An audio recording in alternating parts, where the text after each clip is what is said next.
السلام علیکم دوستو، آج ہم بات کریں گے سلطنت عثمانیہ پر۔ جب مصطفیٰ کمال پاشا نے خلافت کا خاتمہ کیا تو آل عثمان کو راتوں رات گھریلو لباس میں یورپ بھیج دیا گیا۔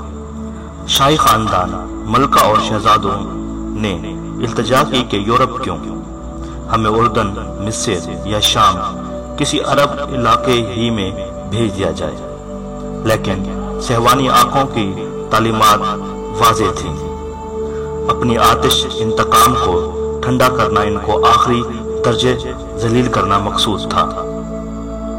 چنانچہ کسی کو یونان میں یہودیوں کے مسکن سلونیکیا اور کسی کو یورپ روانہ کیا گیا، اور آخری عثمانی بادشاہ سلطان وحید الدین اور ان کی اہلیہ کو راتوں رات فرانس بھیج دیا گیا اور ان کی تمام جائیدادیں ضبط کر لی گئیں، یہاں تک کہ گھریلو لباس میں خالی جیب اس حال میں انہوں نے رخصت کیا گیا کہ ایک پائی تک ان کے پاس نہ تھی۔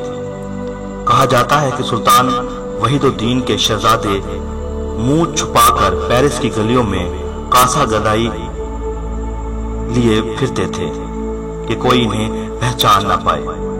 پھر جب سلطان کی وفات ہوئی تو کیلسیا ان کی میت کو کسی کے حوالے کرنے پر آمادہ نہ ہوا، کیونکہ دکانداروں کا قرض ان پر چڑھا ہوا تھا۔ بالآخر مسلمانوں نے چندہ کر کے سلطان کا قرض ادا کیا اور ان کی میت کو شام روانہ کیا اور وہاں وہ سپرد خاک ہوئے۔ 20 سال بعد جنہوں نے سب سے پہلے ان کے بارے میں دریافت کیا وہ ان کی خبر گیری کی وہ ترکی کے پہلے منتخب وزیر اعظم عدنان مندرس تھے۔ شاہی خاندان کی تلاش کے لیے وہ فرانس گئے اور وہاں جا کر ان کے احوال کو اور قوائف انہوں نے معلوم کیے۔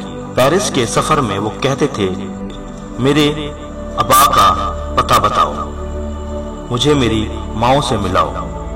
بالآخر وہ پیرس کے ایک چھوٹے سے گاؤں پہنچ کر ایک کارخانے میں داخل ہوئے تو کیا دیکھتے ہیں کہ سلطان عبدالحمید کی زوجہ 85 سالہ اور ملکہ شفیقیہ ان کی بیٹی 60 سالہ شہزادی عائشہ ایک کارخانے میں نہایت معمولی اجرت پر برتن مانج رہی ہیں۔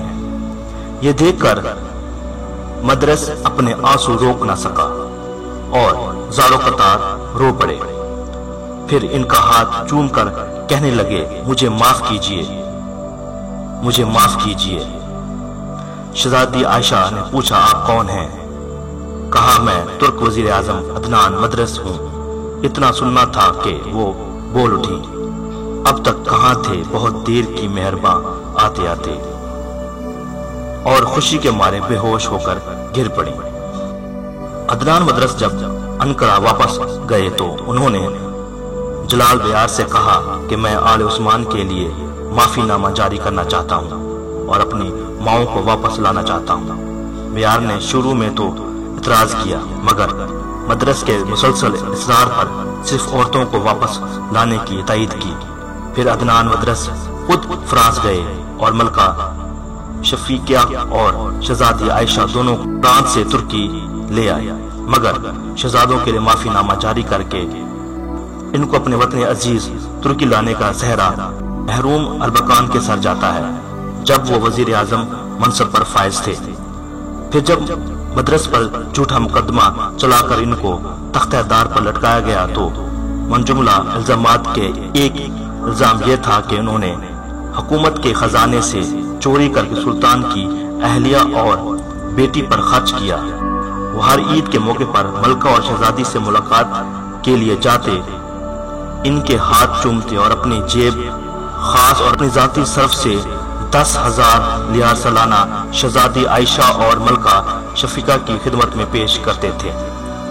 جب 17 دسمبر 1961 کو عدنان مدرس شہید ہوئے تو دوسرے ہی دن دونوں ملکہ اور شہزادی کی بھی بحالت سجود وفات ہوئی۔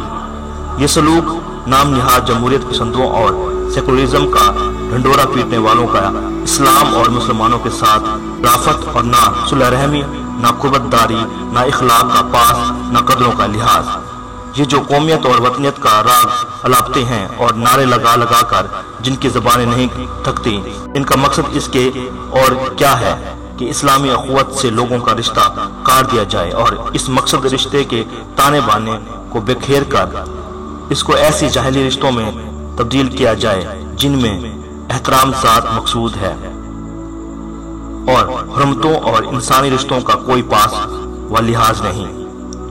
روئے زمین پر موجود شیطان کے چیلوں سے کبھی بے خبر نہ رہنا، اور ہاں یہ قصہ بچوں کو سلانے کے لیے نہیں بلکہ سوئے ہوئوں کو جگانے اور جوان مردوں کو کمر بستہ کرنے کے لیے ہے۔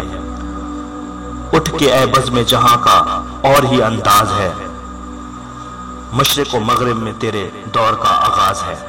یہ سب سن کر آپ کو اچھا لگا ہو تو ہمارے چینل کو ضرور سبسکرائب کیجیے گا۔ اللہ حافظ۔